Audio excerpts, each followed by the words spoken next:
قال ألم أقول إنك لن تستطيع معي صبرا آمنا بالله صدق الله العلي العظيم صلوا على محمد وآل محمد اللهم صل.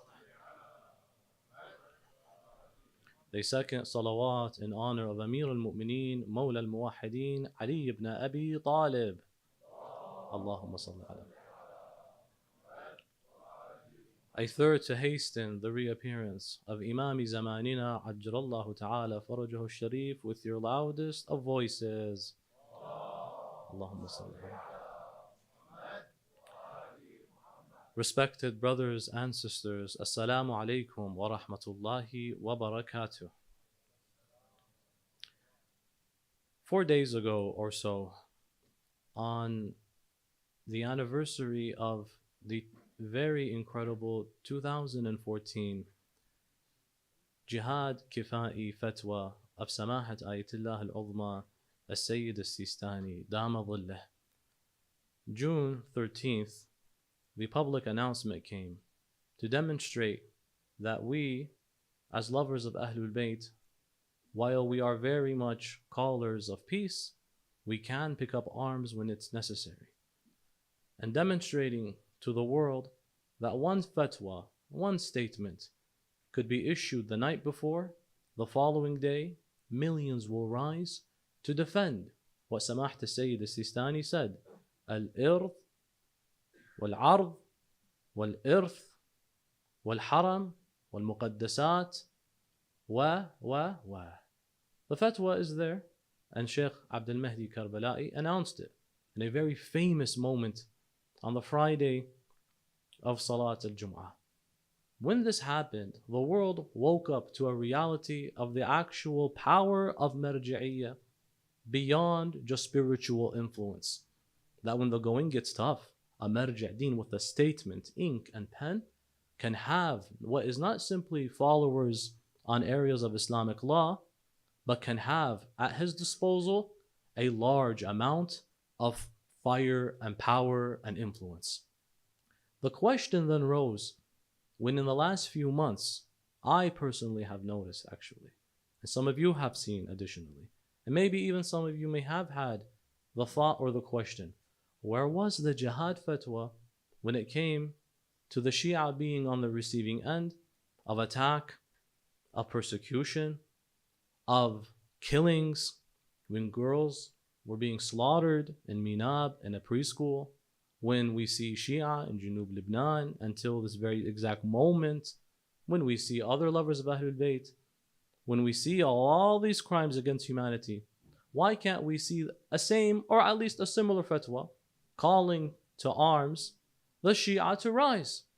Many critics, as a result, came out and said what was once a moment of pride turned out to be a selective moment of joy, that there are times we can be proud of certain individuals, and others have said we now can criticize, that we thought more, we assumed better. Today's age shows us that if you could stand up and defend yourself in Iraq, how come you didn't do the same in, let's say, for example, Iran or in Lebanon or elsewhere when other Shias were persecuted? This has led many youth to even leveling accusation on the very system of marji'iyya, that it is a very selective one, distinguishing and contrasting between the very two hawzat al-ilmiyya of Qom and Najaf, that one takes upon a certain identity and the other, while more influential, only decides to rise when it suits them and not the other. These couldn't be further from the truth. But it's important because, especially in light of the killing of maraji, of ulama, of many Shia lovers of Ahlul Bayt, the question always rises, how come we can't see the same influence like we did when it was against Daesh and ISIS and Al-Qaeda in 03? Fatwas were issued. Why don't we see the same? This question could be analyzed in a number of levels. The first one is from a place of know your place. A lot of times we come and teach the teacher how to teach, and that is not something in our CV to do. In reality, you could be an expert in one area. A lot of shabab here are in the field of construction, and many are in the field of medicine.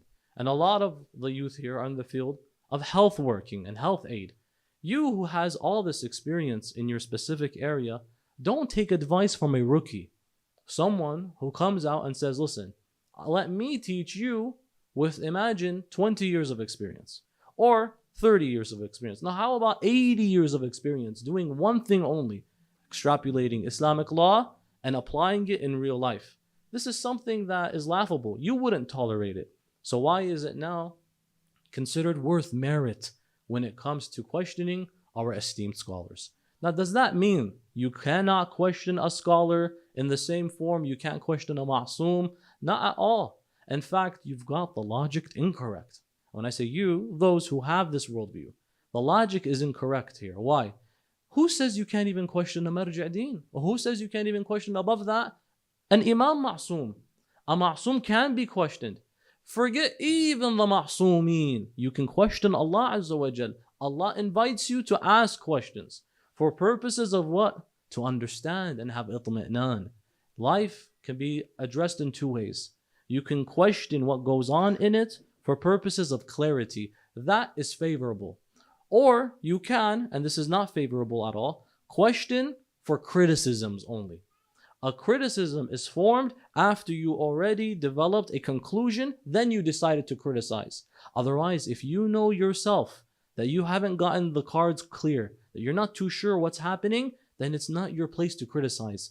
Criticism can only happen when you fully understood what is happening, what is going on, then you're entitled to criticize. Otherwise, it's not your area to tell a doctor why he diagnosed a certain patient a certain way. It's not your area to tell someone who is pretty much a scholar of the highest proportion in their field, be it in Islamic law or otherwise. It can be in any other area. You are entitled to question for purposes of, let me know better. Can you please clarify why you did so? Can you please explain why? And this can happen. And you've seen even a prophet of God say to you, go ahead, ask questions to even Allah Azza wa Jal. And even if Allah says to you, why do you ask me? Then still reply, it's for clarity purposes. Nabi Ibrahim did this. He looks at the heavens and he says, Ya Allah, Rabbi, arini kayfa tuhyi al-mawta. Oh my dear Lord, can you show me how you revive the dead who have now become dirt? It was such a deal for those back in the days of previous to the religion of Islam's appearance. People really wondered. That's why you see a common motif in the Quran where people saying, how can you revive the dead after it became turab? وَمَنْ يُحْيِي الْعِظَامَ وَهِيَ رَمِيمٌ. Who's going to be able to revive all this? They just couldn't get this in their heads. Allah replied, قَالَ أَوَلَمْ تُؤْمِنْ. He said, the heavens Almighty said, do you not believe? He says, instantly defending himself, قَالَ بَلَى. No, I do believe. لَكِنْ لِيَطْمَئِنَّ قَلْبِي. But rather I ask for purposes of tranquility and itmi'nan. This type of questioning, if you're not doing it on a daily basis, what are you even doing with your life? Question, ya ammi, ask. Have you not seen how many ayat begin, وَيَسْأَلُونَكَ عَنِ الْأَهِلَّةِ, and they ask you about the crescent new moon. وَيَسْأَلُونَكَ عَنِ الْمَحِيضِ. Even questions that might be embarrassing to ask. Ask about the menstrual cycle. There are a lot of intricate Islamic areas of law here. You may not have the answer unless you ask. Ask. And they ask you, Ya Rasulullah, about this natural bodily cycle. Can you provide answers? Or are we going to let excuses such as, maybe I'm just going to hold back from asking questions? لا. وَيَسْأَلُونَكَ عَنِ الْمَحِيضِ وَيَسْأَلُونَكَ عَنِ الْأَهِلَّةِ وَيَسْأَلُونَكَ عَنِ السَّاعَةِ. And they ask you even on the day of judgment. وَيَسْأَلُونَكَ عَنِ الْرُوحِ. And they ask you about the spirit. The spirit, the ruh. قُلِ الرُّوحُ مِنْ أَمْرِ رَبِّي وَمَا أُوتِيتُم مِنَ الْعِلْمِ إِلَّا قَلِيلًا. And then Allah says, here's the response to all of these. Say that the spirit is from the affairs of your Lord and you haven't gotten much information on it. وَيَسْأَلُونَكَ عَنْ ذِي الْقَرْنَيْنِ. And they ask you about ذِي الْقَرْنَيْنِ, the two-horned individual that is championed in the Holy Quran. Is Islam anti-questioning? Absolutely not. In fact, if you're not even questioning the Almighty, for what purposes? There's one condition, one hikmah, or in the Hausa we call it one nukta, one illah, one intrinsic reason that allows us to be allowed and permissible is for purposes of itmi'nan. You can't be a blind follower. You have to have itmi'nan, a type of what? Tranquility. Bala. وَلَكِنْ لِيَطْمَئِنَّ قَلْبِي. You can do that with the ulama. Ask them. In fact, it's not appropriate to not ask. Their job isn't to just feed you information. You have to debate.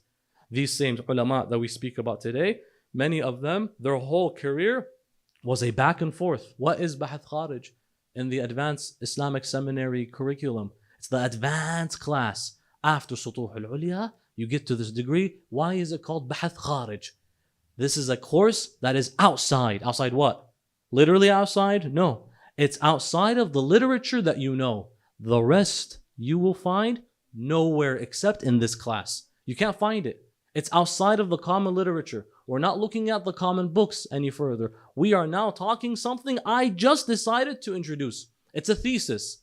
It's a dissertation. Come and debate me. It's Bahath Kharij. It's outside, Kharij meaning outside of the curriculum of literature. You can't find this discussion elsewhere. Do you have the guts to debate me? Challenge me right now. The whole ethos of Islam is built on, this is the conclusion, asking questions. There is a worldview, the Ash'ari Athari worldview, that unfortunately could be a popular worldview in some countries of the world today, where they have a concept called قاعدة لا كيف, the principle of don't ask how. Because here's what they'll say. When they read verses of the Quran in a very literal sense, literal meaning actually, if the verse says that God has appendages, you can see ayat that say this. It is meant to be interpreted literal, such as Bismillah ar-Rahman ar-Rahim, Yadullahi fawqa aydihim, that the hand of God is above their hand. فاصبر لحكم ربك إنك بأعيننا. Be patient to the decree of your Lord. Surely you are in our eyes. Ar-Rahman على العرش استوى. Oh, the merciful one, Allah, upon the throne he reclined. I've seen a sharih of this ayah from the non-Shia worldview who says Allah has a spinal cord. How? Because how can you recline without a spinal cord? But how? If a God has parts like we do, does that limit him? He says, but he said it. He wouldn't say he has something unless he does have these things. But then we have a verse that says, لَيْسَ كَمِثْلِهِ شَيْءٍ. But there is nothing like him in all capacity. And another verse that we've known since we were babies, قُلْ هُوَ اللَّهُ أَحَدٌ Allahu Samad, لَمْ يَلِدْ لَمْ يُلِدْ وَلَمْ يَكُنْ لَهُ كُفُوًا أَحَدٌ. And there is none in similitude. He says, don't ask how. What do you mean don't ask how? قَاعِدَةٌ لَا كَيْفٍ. The principle, don't ask how, كيف. How does that happen? Just accept. Just accept. Is this sound in the school and worldview of Ahlul Bayt? Absolutely not. And in the school of Ahlul Bayt, you have to ask كيف, not لا كيف. كيف, how? You can't believe in what we call in modern psychology cognitive dissonance. It is to believe in one thing and its exact contradiction as true in the same level on the same time. That's cognitive dissonance, Habibi. If your mind tells you this is not logical, but you're forced to accept it, enjoy your cognitive dissonance. You live a life of divide and confliction. A vast majority of our dear brothers and sisters here in the community who've converted from Christianity to Islam, they point as this being the main issue and the main catalyst for embracing Islam. What do they tell you? Most of them. It's like, I was told to believe in things that just didn't make sense. What do you mean? The Trinity. I can't explain the idea that God dies. And that, to me, doesn't make sense. The explanations make it worse, that he died for our sins. And if he didn't die for our sins, then God the Father would have what? Punished us. So God sends himself, because he's God the Son now, to die for us so that God himself doesn't punish us. So it doesn't make sense to me. I'm sorry, you can't tell me that. Some explanation comes and says, wait a minute, it's like the egg. These are three in one. There's the shell, there's the yolk, there's the white part. It's all one thing, but it's all three different parts. That doesn't even help. You're trying to square a circle. And that's something Islam says if you find one day a hadith or an ayah that not necessarily doesn't make sense to you. It's not that. but is blatantly contradicting everything you know, then that is worth questioning. There is no ayah of the Quran that you're told to believe blindly unless you understand why it's there. This is an open challenge. Try your hardest now. Go through the entire Quran. Do you see an open contradiction? There are things that can be explained, ya ammi, through metaphor. Does metaphor not exist? Last I checked, it exists. Euphemisms, similes, syllables, these things are real. The Quran is an intellectual miracle. You can't accept things literalistically because then you run into problems. The Quran, there are verses, it even says, listen, there are verses that are very clear and sound. Then there are verses that are muhkamat, mutashabihat, that require deeper meaning, tafasir. These things, you can't just get to a point, say how. This even applies with the maraji'. Naam, maraji' al-'idham are not ma'sumin. What does that mean? That means they can make mistakes. They can get errors. They're not infallibles at the end of the day. They can reach a point where there was something that they didn't necessarily consider. Well, you're not dealing with a computer. You're dealing with Bani Adam and Insan. And the major fatwa that emerged, like the one that came by in its anniversary in June 13th in 2014, when ISIS was on the front line, it just took Mosul in June 10. 3 days later, Sayyid Sistani issued that statement. This happened a couple times in Islamic history only. It happened in 1920. It was the last time before that.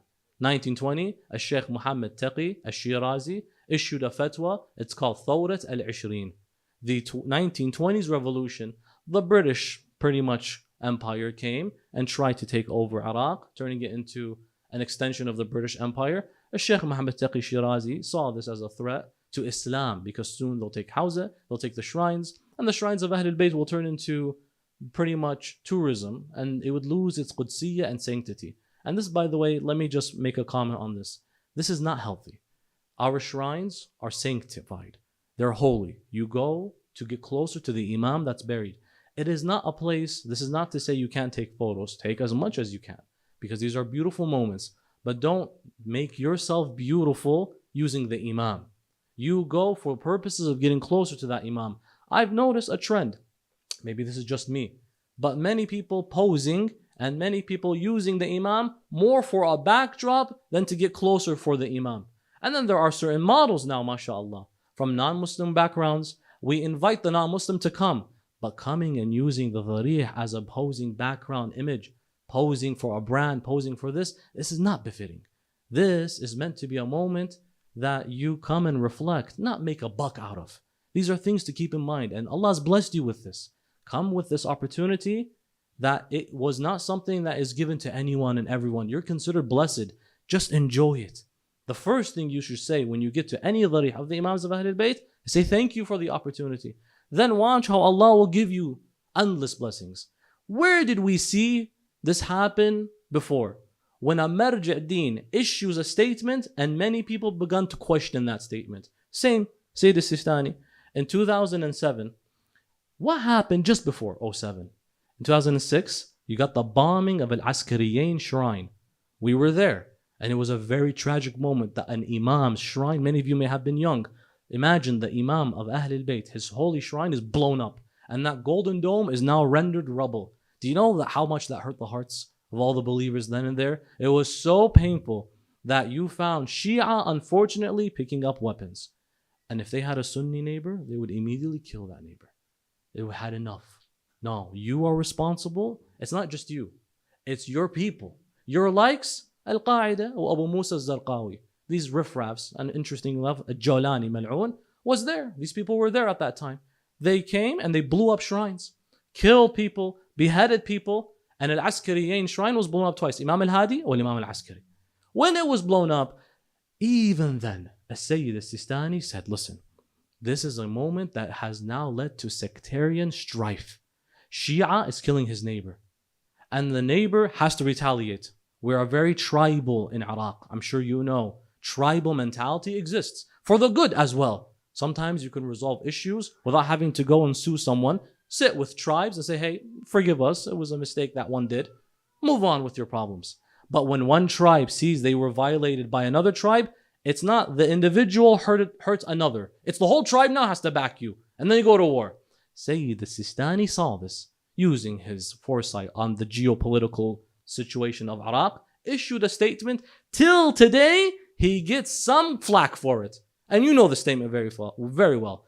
He first condemned the atrocities that happened on the shrine of Al-Askariyin. This was something that was genuinely a crime, a massive crime. It hurt. If you were a Shi'i, you were hurt that day. He condemned that.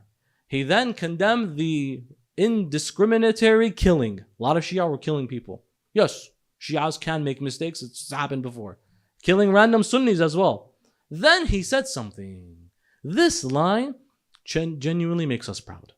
Genuinely shows us that we will always shake our hands and put our hands out for you to grab and shake. Even if you don't want to shake our hands. But we will have it out. He said, لا تقولوا أهل السنة إخوانا بل قولوا أنفسنا.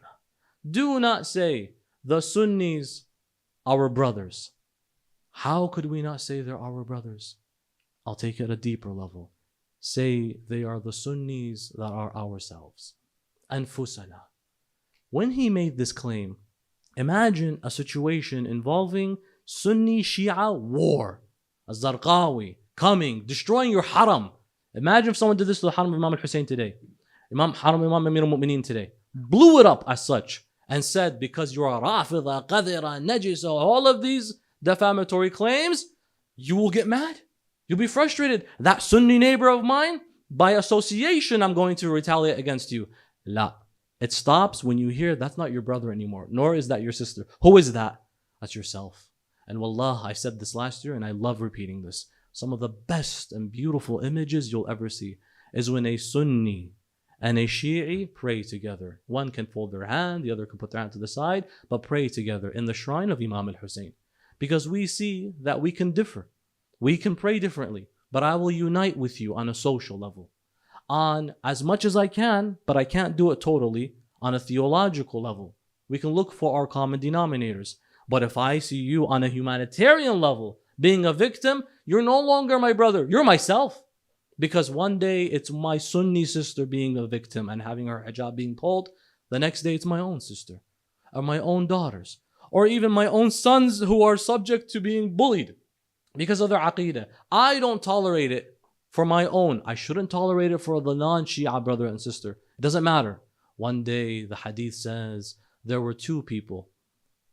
These were children who were plucking feathers from a chicken.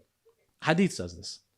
Two children plucking feathers from a chicken, torturing the animal. It's torture. It hurts. Eventually, I think the hadith mentions that the chicken succumbed and died. A man watched as this was happening and didn't do anything. The hadith says Rasulullah said that man later would go on and die of natural causes. Allah put him to Jahannam. He went straight to hell for watching dhulm, torture of an innocent animal. It was just being plucked like that. And he didn't do anything. It was injustice. It was oppression. It was animal abuse, whatever. But just stood there and watched. The issue is, this man went straight to hell for watching when he could have done something. Now, what about when you see someone, forget the chicken, ya ammi, when you see a fellow insan, fellow human being, just because they adopt a different worldview, what, that means they can't change? No, of course. That just means they were born into a worldview. To them, this is correct. Khalas. Move on. It doesn't matter. And the worst is this, brothers and sisters. The worst is this. That when Shia use petty reasons to hate other Shia. And the worst, and I say, get a life. When you make marja'iyya wars, ya ammi, forget it. Forget it, please. Move on, ya hadhi.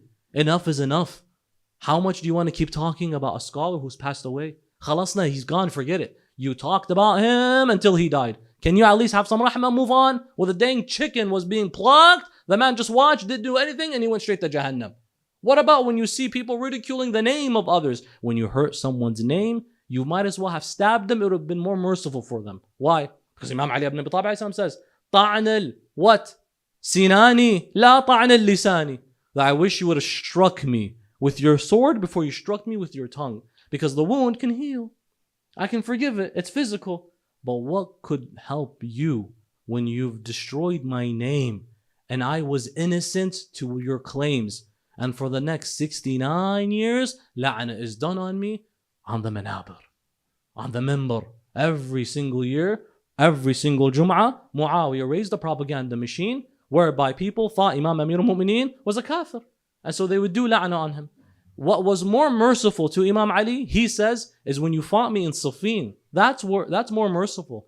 The way you chase after my reputation and my good name. Listen, even if I was a victim in your story, is it not the case that once I leave this world, maybe let it go?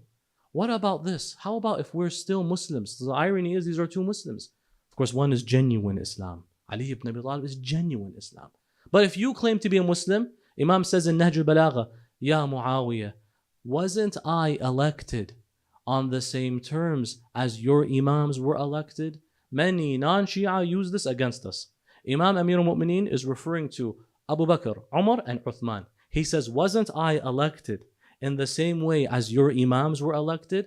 I was chosen by an ummah. Therefore, do I not have a greater right over authority than you do if you're using the claim of the ummah choosing rightfully the Khulafa al-Rashidun? Am I not one of them in this opinion? He is using a degree of debate called Hajijhum bima alzamu bihim anfusahum. That debate them with that which they use themselves. They believe that the first and second and third Khulafa were chosen and rightfully guided because of election process. He's like, okay, fine. Wasn't I also chosen by election? It's not that I take my Shari'iyah from an election. But wasn't I also chosen?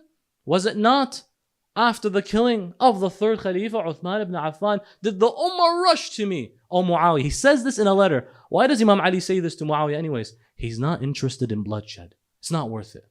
It's not necessary. If we can stop, I will meet you halfway. This, I don't need to legitimize my authority. But you take it as legit. Okay, even in your own terms, I am legitimate in my authority. How about that? Muawiyah did not accept it. This concept, brothers and sisters, we should always remember. It's not worth it. Move on. The Islamophobe doesn't care about marji'iyya disputes.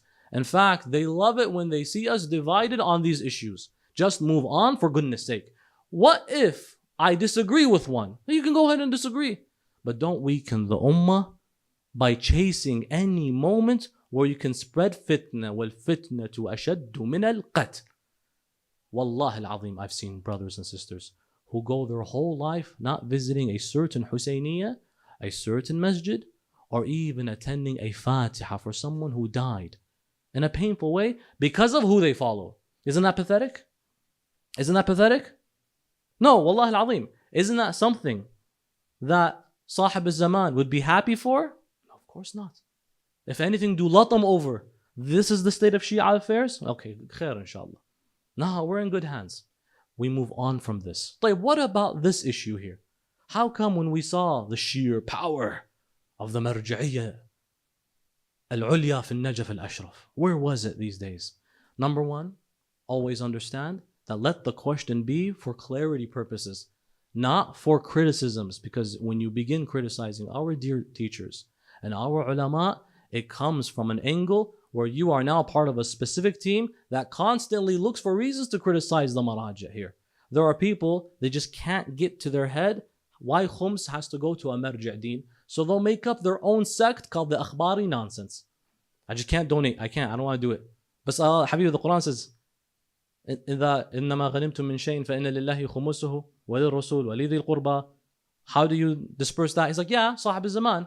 Yeah, but Sahib al-Zaman is not publicly accessible. What about ahadith that are sahihat al-sanad that tell us إِذَا كَانَ مِنَ الْفُقَهَاءِ صَائِنًا لِنَفْسِهِ مُخَالِفًا لِهَوَى مُطِيعًا لِأَمْرِ مَوْلَى فَعَلَى الْعَوَامِ أَن يُقَلِّدُوا. Taqleed has now been made clear that for those who are laymen, the return of the jahil to the alim. In this context, the next best thing is that. What about that one? What do we do with that?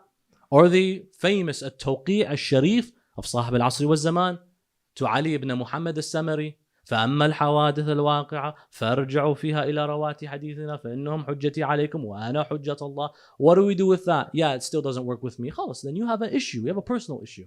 You are totally entitled to do whatever you like. But don't come and antagonize a system instituted by the Ahlul Bayt themselves. This issue can be looked at in the following. Number one, it would be very reckless to issue a jihad fatwa in light of what we're talking about. It's not about numbers. You have to be a little clever with this. It's not about numbers. When it came to Daesh, how comes this was issued? Because Daesh, Ma'ish, these riffraffs needs numbers. You're talking exactly, Mosul fell to what? Numbers. So numbers versus numbers. Even in that case, Samahat Ayatollah al-Shahid Sayyid Ali al-Khamenei didn't even issue a fatwa in this manner. Jihad Kifa'i, do you know what that even means?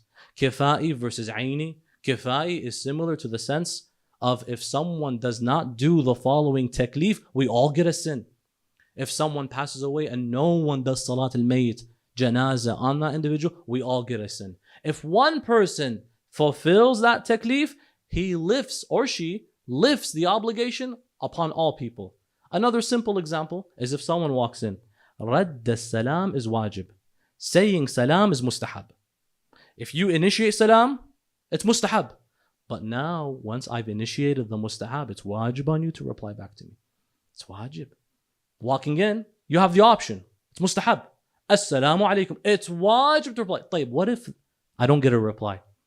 Radd as-salam, returning the salam, is an obligation. If one person does it, then the taklif is lifted, the obligation is lifted on everyone. If no one does, everyone gets a sin. That's a big deal all of a sudden. This is called wujub kifa'i. Jihad kifa'i came in like this, that someone needs to rise. Mosul fell, north of Iraq. The progress that was appearing was in about 10 days, Najaf would fall. And you think they would allow Najaf to be the way it is? La. They said it very clear. تدعون أنها النجف الأشرف بل نجف المنجسة أستغفر الله. Literally, by his word, Abu Bakr al-Baghdadi, la'natullah alayh. Literally his words. Najaf, the filthy one. Karbala, the vile one. They had no, they would make it clear. We'll take your women captive.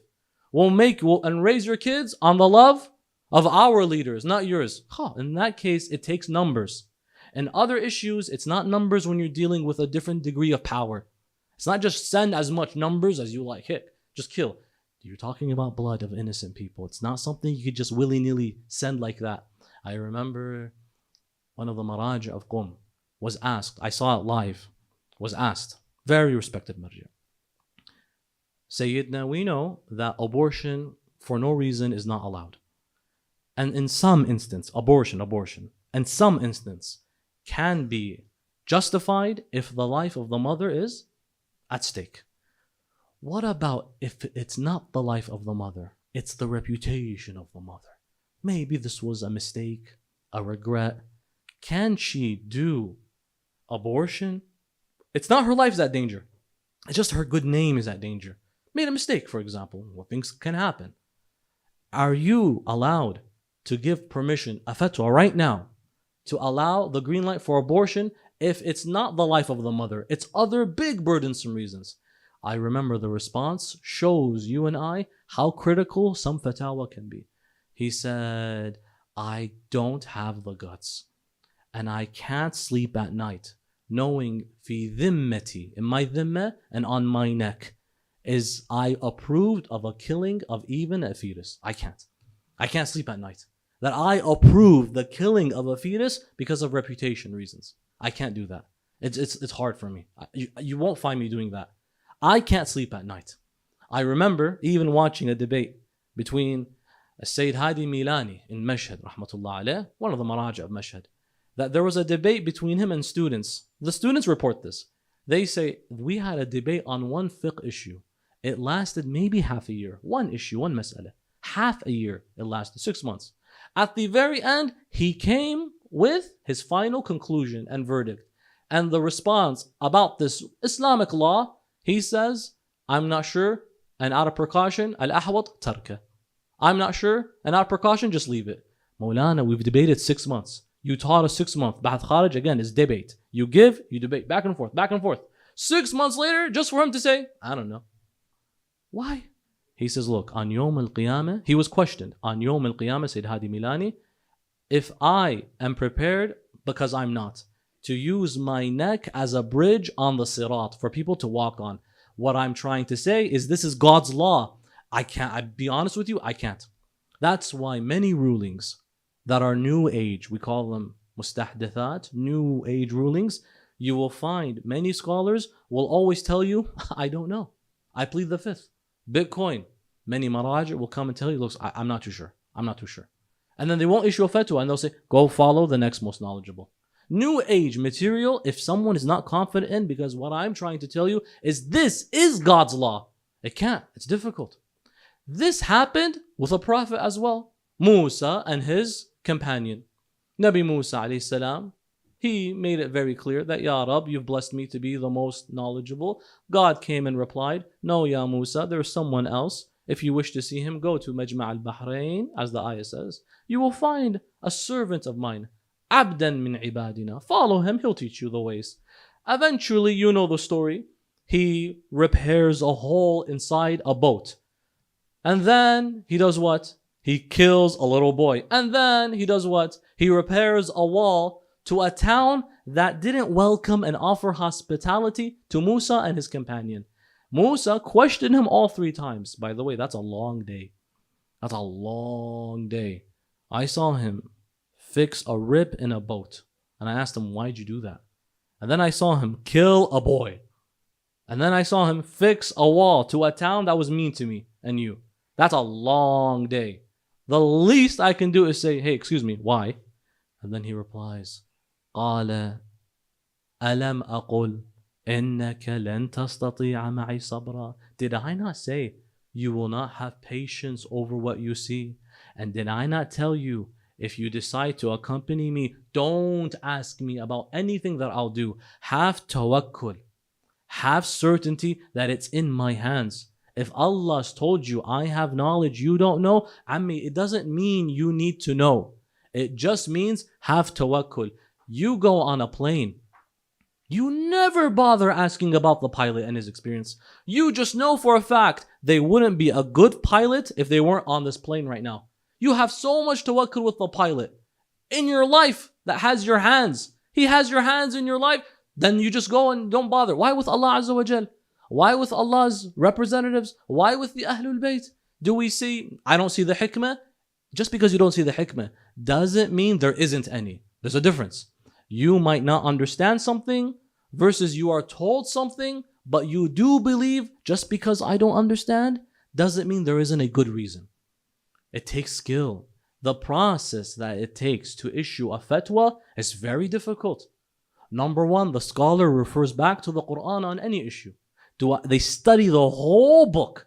If there is a single ayah indicating something against the mas'ala, the issue, they will not issue it. So they have to study the whole Quran. Some of us have never read the whole Quran. That's a tragedy. Here comes a man or woman, you can have mujtahidat, study the whole Quran, and they say it doesn't appear that this particular issue is instantly referenced in the Quran. So now what do they have to do? The hard part begins here. Study all of the world of hadith.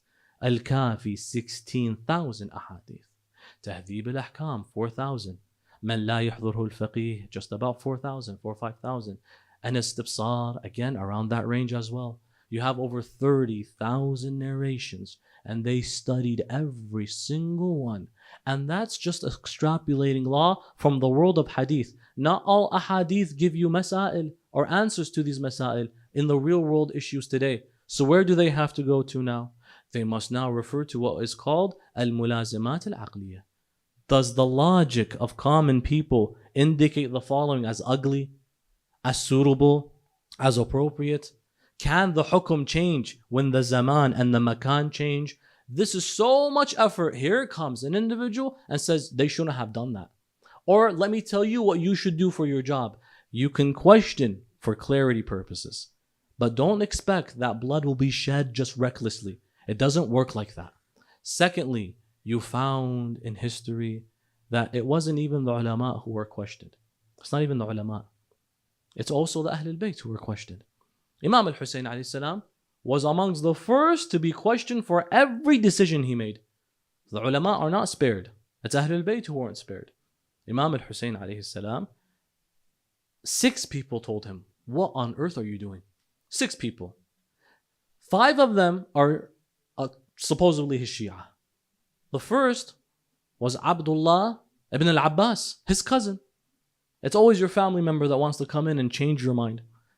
What happened was, Imam al-Hussein arrives to Mecca after the incident last night we spoke about of Walid ibn Utbah and Marwan ibn al-Hakam forcing a bay'ah and a pledge from Imam al-Hussein to pledge allegiance to Yazid. Imam Hussein leaves Medina and goes, he bids farewell to his family and he goes to Mecca. He wants to do Hajj. When he arrives, Abdullah ibn al-Abbas, his cousin, says to him, I hear you're going to go to Kufa. Ya Hussein, what on earth do you think you're doing? Imam al-Hussein says, I will continue and there's nothing you can say to me. He gives him an alternative. He says, go to Yemen instead. Yemen has Shia and Yemen is fortified with mountains. When you go to Yemen, Ya Aba Abdullah, they will have a hard time catching you, both because it's very mountainous and you have a lot of supporters because your father. Yemen is one of 2 countries, the second being Masr, Egypt. One of 2 countries that entered Islam حبا بعلي ibn Abi Talib alayhi salam. Yemen, Allahumma salli ala Muhammadin wa ala Muhammad. Yemen entered Islam because of the love it had for Imam Amir al-Mu'mineen, and they still love Imam Amir al-Mu'mineen to this day. Egypt as well was another country. They embraced Tashayyu essentially, or basically Islam, because of their love for Imam Ali. It didn't fall to conquest or futuhat or anything like that.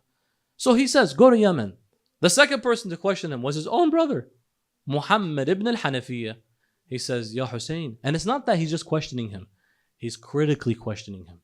And so the Imam has to firmly reply back to him. He says, Ya Hussein, are you seriously going to Kufa? Don't you know Ahl al-Iraq are people that can be treacherous? They will probably betray you. How about you stay in Mecca instead? He says, oh my brother Muhammad, this is not a response I assumed that would come from you. You know that my journey has to go this way, and I will continue. A second person, Abdullah ibn Umar ibn al-Khattab. Ibn Umar, he's a huge narrator of a hadith. He's probably the 5th most common narrator in the Sunni corpus and literature. Abdullah ibn Umar ibn al-Khattab. He says, Ya Hussein, I fear for you. The hadith even says he starts crying. He cries for Imam al-Hussein. Next time they tell you, why do you cry? Be like, yeah, the son of Umar cried for him. Why can't I cry? It's the sunnah of your Khalifa. Khalas. He cries for Abu Abdullah. He wasn't even killed. Let me cry for him, for goodness sake. He says, I cry for you. I fear for you. I beg you, don't go. He says, no, I'm going to go. Why should I stay? He says, you'll live if you stay. But what does that take? He says, you have to pledge allegiance to Yazid. Even Ibn Umar says this to him. Ibn Umar gave allegiance to Yazid ibn Muawiyah. He did. He paid bay'ah. There's no way you could stay alive without doing that. And then Abdullah ibn al-Zubayr. This is his 5th person. Rather the 4th. The 5th is coming and the 5th will surprise you. The 4th person comes and says, Ya Hussein, don't go to Kufa. Go, and he gives the Yemen card again. Go to Yemen, please. Yemen appears to be a good escape route. And indeed, soldiers will stand up. Mountainous, who could fight you there? Imam Hussein knows this is an option. He just needs to accept it. He doesn't, nope. I'm going to go to Kufa. The 5th person, Abdullah ibn Ja'far ibn al-Tayyar, the husband of Sayyidah Zainab alayhi salam. He says to him, my dear uncle, because he's his uncle essentially. My dear uncle, my dear cousin rather, please consider. This is not the case. You're going to be taking my wife. There's nothing I can say to her. However, I consider, how about you stay and maybe see if there's a way to hide in Mecca. Don't give allegiance. And he says, no, I'm going to continue. Imam al-Hussein, no one could stop him. He continues. He continues and he leaves his people in Mecca for the last time. He was doing Hajj and the statement came out. If al-Hussein is seen and he is clinging on to the walls of the Kaaba, kill him then and there. If he's holding on to the walls of the Kaaba, that was Yazid's announcement. Imam al-Hussein has to now leave. He cut his Hajj short. Imagine you prepare to go Hajj and with the journey and the spending and all that it takes, and you see a bounty on your head. It's khalas. And you had 5 people, one of them your own brother, 2 of them your cousins, and then Ibn Umar say, stop. People would bend over this, by the way. It just takes one excuse and someone will say, okay, you're right. Imagine 5 people. Look at the resolve of Imam al-Hussein. Look at the commitment that he has. He's like very, extremely determined for a specific reason. He moves. Before he gets to the land of Karbala, he sees a tent outside on the outskirts of Kufa. On the 2nd of Muharram, Imam al-Hussein arrives Karbala. So Muharram 2, not the 1st of Muharram. Muharram 2. Just before he arrives Karbala, so this is the 1st of Muharram. He's almost there. He sees a tent outside. And you know the habit Imam Hussein alayhi salam has. Whenever he sees a tent, he always sends someone to say, I'm going to visit you, and invite them to Safinatun Najat. He himself goes. The hadith tells us in Tariq Tabari.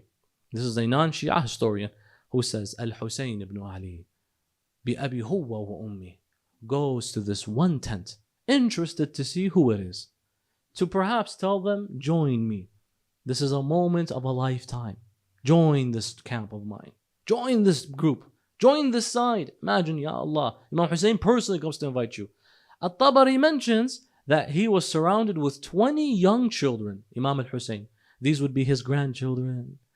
These are the children of his siblings, his nieces, his nephews, indicating that wherever Imam Hussein went, they would always follow him. Imagine you have that one uncle you always love. Imagine if he's Aba Abdullah. It's not just the children, it's the old and the young that would cling on to him. The children know his haqq, subhanAllah. That he walked into the tent of a man by the name of Ubaydillah ibn Hur al-Juhfi. Ubaydillah ibn Hur al-Juhfi was a person who fought with Imam Amir al-Mu'mineen. So this is good news. Not really. This man fought with Imam Ali on the day of Siffin against who? Muawiyah. The problem he had was he saw there was a moment Muawiyah looked like he was probably going to outnumber Imam Ali ibn Abi Talib, because they were outnumbered. But it looked like, especially with the arbitration of the Khawarij that came in, and they raised the Quran on spears, and they said, let the Quran judge. And then Imam replied, Wayhakum ana al-Quran al-Natiq. What are you guys talking about? He says, we're going to lose. He immediately changes sides from the team of Amir al-Mu'mineen to the team of Muawiyah ibn Abi Sufyan. He just betrayed. He goes to Muawiyah's side. Imam Amir al-Mu'mineen pretty much was a victor that day. And then he went back to Kufa. Ubaydillah stayed in Sham. The problem is Ubaydillah is married. He's married, he has a family.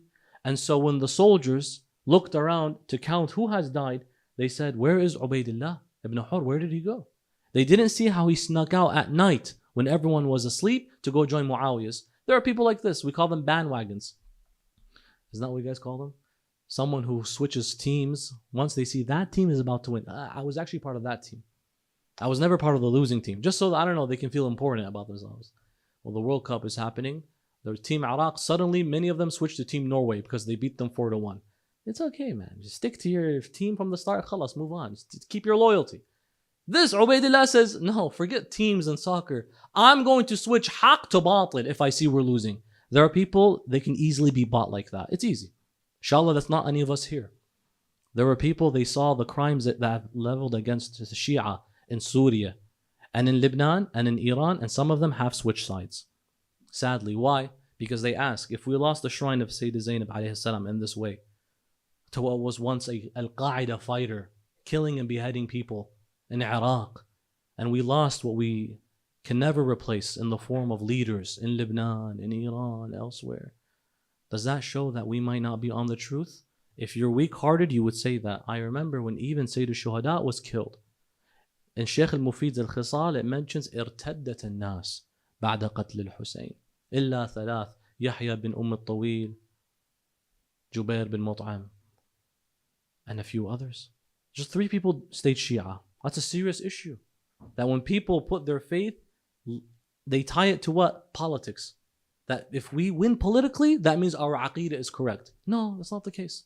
If you look at it from a term of war, Imam Hussein died on Karbala, and the opposition pretty much lived. But does that mean Imam Hussein lost? Absolutely not. In fact, couldn't be further from the truth. Ubaydillah ibn Hur, Imam Hussein goes to him, and he says to him, Ya Ubaidillah, do you want to right and wash what you've wronged? He says, what are you talking about? He says, don't think I don't know. You betrayed my father, Ali ibn Abi Talib. You've left his side to join Muawiyah when you thought we were losing. By the way, do you know what happened to Ubaidillah afterwards? When Imam Amir al-Mu'minin went back to Kufa, months later, what did they think happened to Ubaidillah? That he died. In war, by the way, it can happen. It's still happening today. That when someone falls victim, the biggest honor is to die and not even have a thing in your coffin. To not even have a place to be buried. Why? It's as if, Ya Allah, I gave you everything. I even gave my own name. And I even gave my own opportunity to have a burial. I even gave my own chance away. Physically, there's nothing for me left. I gave everything physically to you. That's a huge honor. That's like self-annihilating to Allah Azza wa Jal. I don't even want a trace of me in this dunya. This can happen. They thought that happened to who? This riffraff. Months later, he goes back to Kufa. And he goes to his house. He knocks on the door. And his wife, she got remarried. And guess who opens the door? A big man comes out. In his own house. He's like, excuse me, what are you doing in my house? He's like, no, who are you? I live here. And he sees his wife walking. Hold on now. Oh, this is a musibah. What's happening? She sees him. You're alive? Yeah, what are you talking about? Come, let's go. So no, hold on. I was told you died and I waited my iddah. 3 months period I waited. The iddah of not talaq. Ya red talaq. The iddah of wafat. Bil'aks, I thought you were a shaheed. I was actually proud of you. So you're alive. In what case did you live? You went to Muawiyah's. I got remarried. Shar'an, what's this kind of marriage called now? Where a woman gets remarried innocently. What does she know? Thinking that her husband genuinely died. She was probably proud of him. Died shaheed on the side of Ali ibn Abi Talib. He says, listen, I don't care. This zawaj, by the way, is called zawaj shubha. Even if there was a consummation of this marriage, it would not be considered adultery because they actually couldn't know any better in this case. They went to Imam Ali ibn Abi Talib. Imam Ali, halal al-mashakil, as usual, salawatullahi alayh. They go to him and say, Ya Amir al-Mu'mineen, how do you resolve this case? Imam Ali, the hadith says, ataba. He began to condemn his actions. You betray me. By the way, any ruler would just kill this person. You committed treason. Any leader would do this. Not Ali ibn Abi Talib. His heart is big even in this case. Imam Ali says, don't even come near me again. Imam Hussein says, I will give you one chance to right what you've wronged. Ubaidillah says, and what is it that you want me to do? He says, join my side. You left my father, join his son now. And Allah will forgive you totally. And you will be written amongst the shuhada. Ubaidillah says, listen, I saw Ibn Ziyad in Kufa saying we're going to war now. And you can tell already, I'm not interested in war and battle. It's not me. It's not for me. So I decided to leave Kufa. And I parked my tent right outside of the outskirts. I ran into you now, the son of the man who I ran away from, and you came to me. Ya Hussein, there's one difference. I actually like you. And I'll give you my advice. Take my horse, it's extremely fast. And take my sword, it's extremely sharp. And go back to Mecca. As for your women, leave them with me. I will bring them back slowly. But you run back. This is your last chance. Imam Hussein, up until the last day, just before he enters Karbala, he had 1,000,000 chances. This is just what history shows us. But this is what was documented. There are other cases. 1,000,000 chances to turn around. They offered him money. They offered him, I even remember reading in the Maqatil literature, that on the day of the battle of Ashura, Aba al-Fadl al-Abbas speaks to the opposition and says, this is Hussein. If you desire, let him go to Rome or India. Even these two countries. Just give him these options. He has every chance to leave. And no was the response. No. If it means that I succumb and capitulate by not recognizing an entity like this man, and that will be humiliation, I will never be humiliated like that. Aba Abdullah Alisa says, Ubaidillah, join my side. He says, no, how about you leave? Imam Hussein keeps counting. How many people tell me to stop? Questioning me. My own cousin. My own brother-in-law. He who's married to my sister, Sayyida Zainab, Abdullah ibn Ja'far. My other cousin, Abdullah ibn Zubair, Ibn Umar. Now you, Ya Ubaidillah, he had every reason Never. Never. It's the day of Tasu'a now. Sayyid al-Shuhada arrives. Umar ibn Sa'ad sees him. And it's a day that is truly an interesting one. Because when he sees him, till the last moment, just before the first arrow is shot, Imam Hussein is given another chance. Just pledge allegiance, and that will be enough for you. And then he looks at Umar ibn Sa'ad, and he says, do you know who my mother is? He says, yes, of course. Do you know who my father is? He says, absolutely. Who doesn't know who your parents are?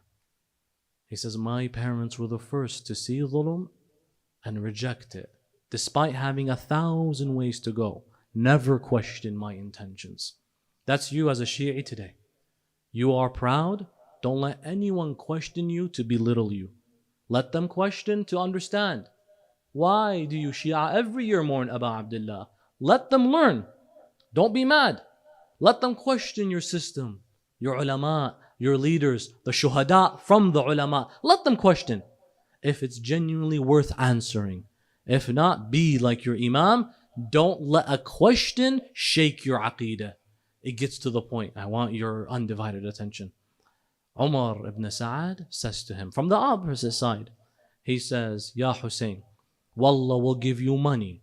I was offered mulk al-ray. I will split part of that for you as well. Just consider this is not worth it. We will give you everything this dunya has to offer. Just pledge allegiance, that's it. If not to Yazid, at least to Ibn Ziyad. We'll consider that enough of a bay'ah. He says, never. He says, Ya Hussein, I'm sorry, I have to say this. You pushed me to a point where it's too far now. I never wanted to get to this point. This is Tasu'a, just the day before Yawm al-Ashir. Ya Hussein, we will now give you one of two options. You either pledge allegiance. That's all I want. And this is our ulama too. All they have to do is just recognize one entity, one group, pledge allegiance. It could be over. But we were born and cut from a cloth of a man who, when he was given these two options, Ya Hussein, it's either the sword or humiliation. You threatened Imam al-Hussein now. Before all this, it was just open threats, just ridiculing, just comments, a statement. Hussein has left this deen, a fake fatwa from Shurayh al-Qadi. He was a big scholar in Kufa. And Ibn Ziyad says his blood is not going to be cheap. I need a fatwa to cover my actions. Shurayh, I will pay you money. Give me a fatwa. The next day, Shurayh comes to justify the political atrocity, and he says it. إن الحسين خرج عن دين جده فيقتل بسيف جده. Hussein has left the deen of his grandfather, so he shall be killed by the sword of his grandfather. Once the comment of threat, Imam Hussein tried to preach to you. And one hadith tells us he started preaching, they put their fingers inside their ears. And he says, مَا لِأُخَاطِبُكُمْ وَأَنْتُمْ لَا تَسْمَعُونَ. One of them said, bang on your shields. Don't let his magic affect you. They said it was magic, that his words are so beautiful. You know the hadith of Imam al-Ridha, where he's coming into the city of Nishapur and 10,000 students begin writing down the famous hadith of a silsila al-dhahabiyya, La ilaha illallah husni, faman dakhala husni amina min adabi. 10,000 are begging for a hadith just to write down. Abu Abdullah in this day is begging them, just listen to me. I'm not your enemy. I just want to preach to you. This is not right. He then says to them, did you not forget I am the son of the only daughter of your prophet who you mention 5 times a day in your salah? Am I not the last memory of that man? They said, indeed you are. Then why? They begin to bang on their shields. He's speaking, they're making noise. They're talking, and then he's speaking, and he cannot have them hear his words. Suddenly, Umar bin Sa'ad says, Ya Hussein, you're going to be killed. Imam Hussein says, that's how it is? And this is how you want to play the game? Then he says the following line, and I want your energy, brothers and sisters. And I want you to remember all your loved ones. And we've all lost loved ones, whether they're your family or they're those who you grew up loving, grew up knowing, grew up being inspired by. There are those, some of them you know, some of them you don't know. There are people, Wallah al-Azim, we've lost the most beautiful people. This Muharram is not a normal Muharram. I don't know about you, but some of us haven't recovered. When we saw children in preschool getting bombed to smithereens, or children in the south of Lebanon running away without families anymore, having no more homes, displaced. That's if they got lucky to be displaced. We don't know what goes through some of those who haven't even been documented. There are those who are missing. Imam al-Hussein gets to a point where he says, Ala anna da'i ibn al-da'i. So much for an imam that doesn't use harsh language. Surely the son of illegitimacy, Yazid son of Muawiyah, Ala anna al-da'i ibn al-da'i قد ركز بين اثنتين, has cornered me between two options, between life and death. بين السلة والذلة هيهات من الذلة. Hayhat, with your voices, brothers and sisters. Hayhat min الذلة. Hayhat. Louder. Hayhat. Hayhat. We've lost men history will never replicate. We've lost women who were genuinely upright women, who had no interest in this world except to raise lovers of Ahlul Bayt. You know some, you know many. Some of those you know, some you don't know. But Wallah al-Azim, what gives us peace, what gives us assurance, is knowing that we have an Imam who went through something not similar, but much worse. Aba Abdullah al-Hussein, upon arriving Karbala, he begins to ask his companions and he says to them, tell me about the land that we have now entered upon. I have been told by my holy grandfather Rasulullah, there is a specific name for this land. One of them says to Aba Abdullah al-Hussein, Ya ibn Rasulillah, this is called the land of Nainawa. He says it is called something else. They tell him this is the land known as Al-Ghadiriya, Ya Aba Abdullah al-Hussein. It's called Al-Ghadiriya. He says this is called something else. I have now reached my final place of my journey and we will not enter Kufa. What is the name of this land? And he is waiting for them to answer him. They begin to say, Ya Hussein, this is called the land of Karbala. Aba Abdullah al-Hussein, when he hears Karbala, yes, the great poet and thinker, he said it very clearly, Ali Shari'ati, كل يوم عاشوراء وكل أرض كربلاء. This is not to be taken literally. It's sometimes when I see children being killed, I can't help but remember that faithful day. Wherever I may be it in Iraq, be it in the south of Lebanon, be it in Iran, be it in a school that was bombed, let me take my heart to the faithful day of Ashura. He then says, raising his hands to the samawat, Allahumma inni a'udhu bika min al-karbi wal-bala. Oh Allah, I seek refuge to you from trial and tribulation. He then begins to say, Ha huna tusba nisa'una. And this will be the place my women and daughters will be taken captive by the armies of Ibn Ziyad.